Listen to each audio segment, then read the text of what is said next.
Good evening, अस्सलाम वालेकुम, इस्लाम मंसूर। आज हम अपनी 9th की सीरीज को आगे बढ़ाएंगे। जिस तरह से हमने अपने 9th के सेकंड चैप्टर को शुरू करा है जिसका नाम है is matter around us pure, उसकी हम ऑलरेडी 2 वीडियो को अपने चैनल पे अपलोड कर चुके हैं। आपने अगर वो 2 वीडियो नहीं देखी तो प्लीज़ उन दोनों वीडियो को जाके देख लीजिए, तभी जाके आपको तीसरा लेक्चर प्रॉपर तरीके से समझ में आएगा। आज का ये जो लेक्चर है हमारा इतना ज़्यादा इंपॉर्टेंट होने वाला है क्योंकि इसमें से इंशाल्लाह आपके एग्जाम में एक ना एक क्वेश्चन तो जरूर फंसेगा, जो कि सबसे पहला क्वेश्चन है एग्जामिनर का मोस्ट इंपॉर्टेंट क्वेश्चन है जिसका नाम है Tyndall effect. Most important question जिसका मैं पिछली 2 वीडियो से जिक्र करता हुआ आ रहा हूँ। तीसरी वीडियो में अब उसको मैं रिवील करूंगा कि एक्चुअल में टिंडल इफेक्ट क्या होता है। तो बिना टाइम को वेस्ट करें अपनी वीडियो को स्टार्ट करते हैं। Let's get start video. तो सबसे पहले मैं आपको ये बता दूं कि हम पढ़ने क्या वाले हैं ताकि आपको क्लियर हो जाए। सबसे पहले हम टिंडल इफेक्ट पढ़ेंगे। टिंडल इफेक्ट के बाद हम पढ़ेंगे separating the components of a mixture.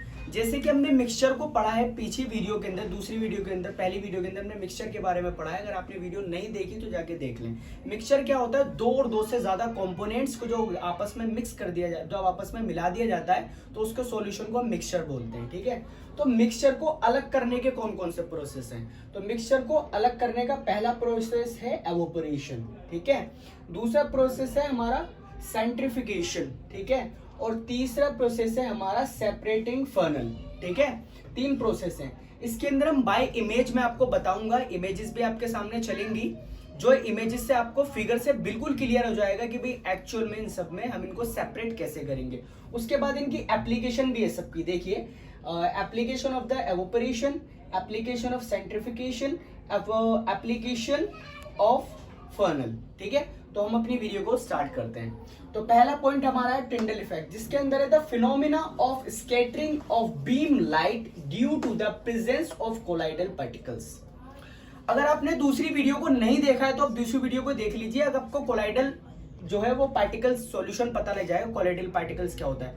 Colloidal के अंदर जो सॉल्यूट होते हैं उसके पार्टिकल्स बहुत ज्यादा बड़े होते हैं। ठीक है, कोलाइडल के अंदर हमने ये पढ़ा था कि उसके अंदर टिंडल इफेक्ट जरूर होता है। टिंडल इफेक्ट का मतलब उसके अंदर के जो पार्टिकल्स होते हैं वो बहुत ज्यादा बड़े होते हैं। ठीक है, उसके पार्टिकल्स बहुत ज्यादा बड़े होते हैं। जब हम उसके अंदर क्या करते हैं, जैसे कि फॉर एग्जांपल जब हम उसके अंदर लाइट मारते हैं, जब उसके अंदर कोलाइडल सॉल्यूशन के अंदर हम लाइट मारते हैं तो उसके अंदर लाइट जब मारते हैं तो लाइट अंदर जाके स्कैटर हो जाती है, स्कैटर हो जाती है। ठीक है, जैसे कि मैंने पढ़ा था एक सॉल्यूशन और है एक है कोलाइडल सॉल्यूशन।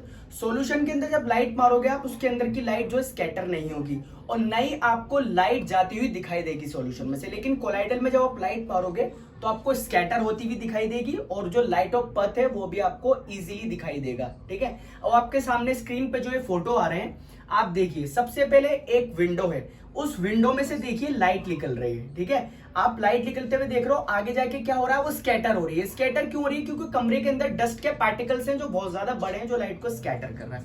ठीक है, दूसरा एग्जाम्पल देखिए आप।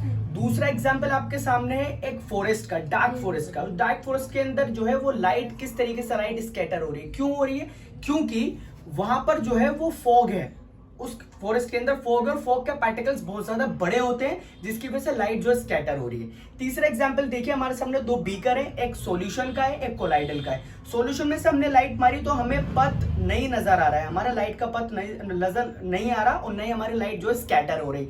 लेकिन दूसरा बीकर देखिए, दूसरे बीकर के अंदर क्या हो रहा है? दूसरे बीकर के अंदर देखिए आप क्या हो रहा है, लाइट का पथ भी नजर आ रहा है और लाइट अंदर जाके स्कैटर भी हो रही है। ठीक है, तो ये था हमारा टिंडल इफेक्ट, इसको आप बहुत ध्यान से कर लेना। अब हम पढ़ते हैं separating the components of a mixture.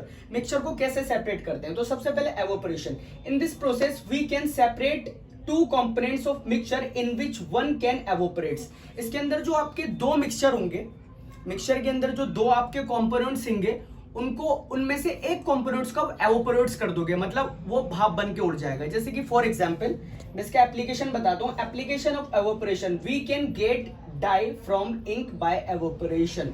जो हमारी डाई जो बनी होती है, डाई इंक से और वाटर से बनी होती है। अब आप सामने देखिए एक पिक्चर है, इसके अंदर क्या है, बर्नल है। बर्नल के ऊपर आप देखिए एक बीकर रखा है, बीकर के अंदर पानी है और पानी के ऊपर जो है चाइना की प्लेट रखी है जिसके ऊपर इंक है। नीचे से हम बीकर से पानी को हीट कर रहे हैं। जब पानी के अंदर से एवोपरेशन निकल रहा है तो जो इंक है उसका वाटर इंक जो है वो उड़ जाएगी हवा में और बस वो खाली वहां पर डाई रह जाएगी। ठीक है, तो ये हमारा प्रोसेस क्या होता है, एवोपरेशन। मतलब जो हमारा वाटर है इंक है वो एवोपरेशन बन के हवा में उड़ गया और हमारी डाई जो है वो उसके चाइना प्लेट के ऊपर ही रह गई। ठीक है, तो ये था हमारा मिक्सचर का एक सेपरेटिंग प्रोसेस। ठीक है, अब हम आगे चलते हैं अपने अगले प्रोसेस पे। ये था मिक्सचर वाले, जिसको आप जूम करके दिखा दीजिए। ठीक है, अगला पॉइंट है हमारा सेंट्रिफिकेशन। सेंट्रिफिकेशन क्या होता है, in this process mixture is rotated very fast then the denser particles. Denser particles होते हैं भारी पार्टिकल्स, बड़े particles. Denser particles are settle down, वो नीचे चले जाते हैं, and lighter particles stay at top. और लाइटर के जो पार्टिकल्स होते हैं, हल्के पार्टिकल्स ऊपर आ जाते हैं। एप्लीकेशन में एग्जांपल देख लीजिए, application of centrifugation used in diagnostic laboratories for blood and urine test.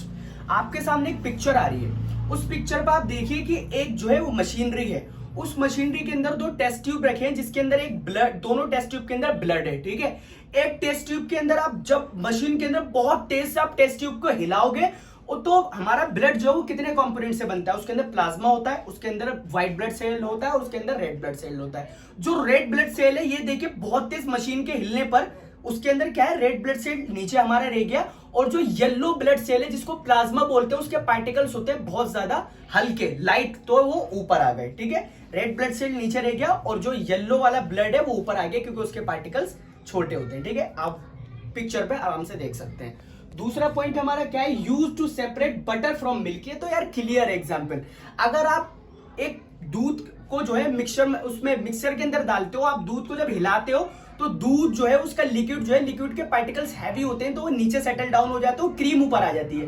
Cream ऊपर क्यों आती है, क्योंकि उसके पार्टिकल्स बहुत ज्यादा लाइट होते हैं। सेम थिंग अगर आपने दूध में बटर को मिलाया है, तो बटर को जब आप मिक्सर में डालोगे तो जब उसको घुमाओगे तो बटर ऊपर रह जाएगा, क्योंकि बटर के जो पार्टिकल्स होते हैं बहुत ज्यादा लाइट होते हैं, और जो हमारा दूध है उसके पार्टिकल्स बहुत ज्यादा हैवी होते हैं, डेंसर होते हैं, इसलिए वो नीचे रह जाएंगे। ठीक है, ये था हमारा सेंट्रिफिकेशन का प्रोसेस। अब चलते हैं सेपरेटिंग फर्नल। सेपरेटिंग फर्नल क्या है, by this process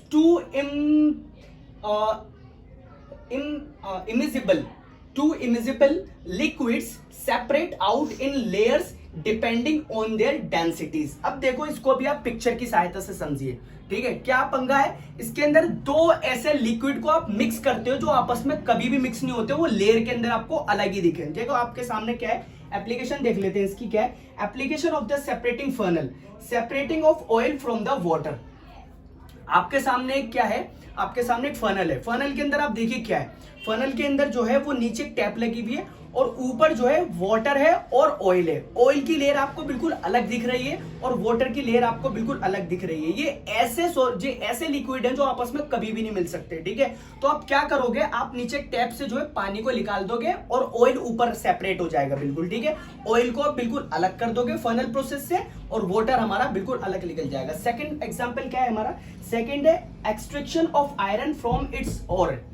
extraction of iron, जब हम आयरन को, नेचुरली आयरन को जब हम निकालते हैं तो उसके ऊपर और होते हैं, और मतलब इंप्योरिटीज होती है, मट्टी होती है। जब आयरन को आप बहुत तेज हीट करते हो तो हीट करने पर आयरन जो है, नेचुरल आयरन जो है वो नीचे रह जाता है। उसकी इंप्योरिटीज जो है, उसकी इंप्योरिटीज जैसे कि मिट्टी, डस्ट हो गई और दूसरी इंप्योरिटीज होती है वो ऊपर आ जाती है, क्योंकि वो डेंसिटी, जो उनकी डेंसिटी होती है, उनके पार्टिकल्स बहुत ज्यादा लाइटर होते हैं तो ऊपर आ जाते हैं, और आयरन हमारा नीचे रह जाता है क्योंकि वो बहुत, उसके पार्टिकल्स हैवी होते हैं। ठीक है, तो ये हमारे सारा पॉइंट थे। टिंडल इफेक्ट पढ़ा, separating the components of the mixture पढ़ा, एवोपरेशन पढ़ा, उसके बाद सेंट्रिफिकेशन पढ़ा, उसके बाद हमने क्या पढ़ा, सेपरेटिंग ऑफ फर्नल।